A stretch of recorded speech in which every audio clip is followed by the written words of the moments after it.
പൂർണ്ണ ഹൃദയത്തോടെ ദൈവത്തിലേക്ക് തിരിയുക. അര മനസ്സോടെ അല്ല, അരഹൃദയവുമല്ല, പൂർണ്ണ ഹൃദയം. കുറച്ച് എനിക്ക് ഇന്നതൊക്കെ ചെയ്തു തന്നാൽ ദൈവത്തിലേക്ക് തിരിയാം എന്നൊരു കണ്ടീഷനല്ല, പൂർണ്ണ ഹൃദയത്തോടെ ദൈവത്തിലേക്ക് തിരിയുക. ഹോശയ 14:1-4 വരെ. ഹോശയ 14:1-4 വരെ.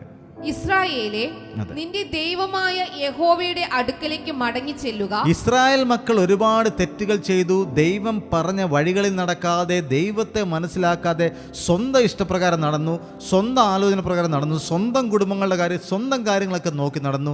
ദൈവത്തിന് മഹത്വം കൊടുക്കുകയോ, ദൈവത്തെ ആരാധിക്കുകയോ, ദൈവത്തിന് വേണ്ടി സമയം കൊടുക്കുകയോ, ദൈവം പറഞ്ഞ കാര്യങ്ങൾ അനുസരിക്കാതെ നടന്നപ്പോൾ ഹോശയ പ്രവാചകനെ അയച്ചിട്ട് ദൈവം ഹോശയോട് പറയുവാണ്.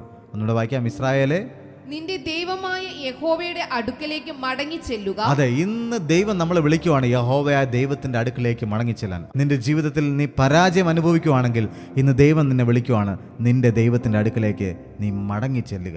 നിന്റെ അകൃത്യ നിമിത്തമല്ലോ നീ നീ വീണിരിക്കുന്നത് എങ്ങനെയാണെന്ന് ചോദിച്ചാൽ, നിന്റെ അകൃത്യം, നീ അകൃത്യം ചെയ്യാൻ പാടില്ലാത്തൊരു കൃത്യം നീ ചെയ്തു. ചെയ്യാൻ പാടില്ല നിനക്കറിയാം, അത് നീ ചെയ്തു. ഒരു തെറ്റ് നീ ചെയ്തു, അതുകൊണ്ടാണ് നീ വീണിരിക്കുന്നത്. ഓക്കെ, നിങ്ങൾ അനുതാപ വാക്യങ്ങളോടുകൂടെ. അപ്പൊ നിങ്ങൾ എന്ത് ചെയ്യണം? തെറ്റിൽ നിങ്ങൾ വീണു, എന്നാൽ നിങ്ങൾ ചെയ്യേണ്ട ഒരു കാര്യം, നിങ്ങൾ ദൈവസ്ഥനിലേക്ക് തിരിയുമ്പോൾ നിങ്ങൾ ചെയ്യേണ്ടത് അനുതാപ വാക്യങ്ങൾ നിങ്ങൾക്ക് ഉണ്ടായിരിക്കണം. കർത്താവേ, എന്നോട് ക്ഷമിക്കണം, എനിക്ക് തെറ്റ് പറ്റിപ്പോയി. വായി തുറന്ന് നമ്മൾ ദൈവസ്ഥനിൽ ചെന്ന് പറയണം. ഓക്കെ, യഹോവയുടെ അടുക്കൽ മടങ്ങിച്ചെന്ന് അവനോട് പറയുവിൻ. നമ്മളെല്ലാവരും തെറ്റ് ചെയ്യുന്നുണ്ട്. മനുഷ്യൻ പാപം ചെയ്യുന്ന ഒരു സ്വഭാവം ഉള്ളവനാണ്.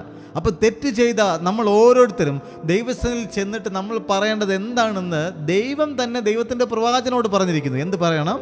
സകല അകൃത്യങ്ങളും ക്ഷമിച്ച് അതെ ഞങ്ങളെ കൃപയോടെ കൈക്കൊള്ളണമേ. സകല അകൃത്യങ്ങളും ക്ഷമിച്ച് ഞങ്ങളെ കൃപയോടെ കൈക്കൊള്ളണമേ. ചിലർ പറയുന്ന ഒരു കാര്യമുണ്ട്, കൃപ പുതിയ നിയമത്തിലാണെന്ന്. എന്നാൽ ഇവിടെ പഴയ നിയമത്തിലും കൃപയുണ്ട്. നോഹയ്ക്കും ദൈവത്തിന്റെ കൃപ ലഭിച്ചു. ഇവിടെ ദൈവത്തിൻ്റെ മക്കളോട് പറയുന്നത്, കർത്താവേ, ഞങ്ങളുടെ അകൃത്യങ്ങളെ ക്ഷമിച്ച് ഞങ്ങളുടെ കൃപയോടെ കൈക്കൊള്ളണമേ. അകൃത്യം ക്ഷമിച്ച് ദൈവം നമ്മളെ കൈക്കൊള്ളണമെങ്കിൽ അതിന് ഒരേ ഒരു കാര്യമേ ദൈവത്തിന് കൈക്കൊള്ളാൻ കഴിയുള്ളൂ, കൃപ. ആ കൃപ തന്ന് നമ്മളെ കൈക്കൊള്ളണമേ. ഓക്കെ, ഞങ്ങളുടെ അധരാർപ്പണങ്ങൾ അർപ്പിക്കേണ്ടതിനു തന്നെ.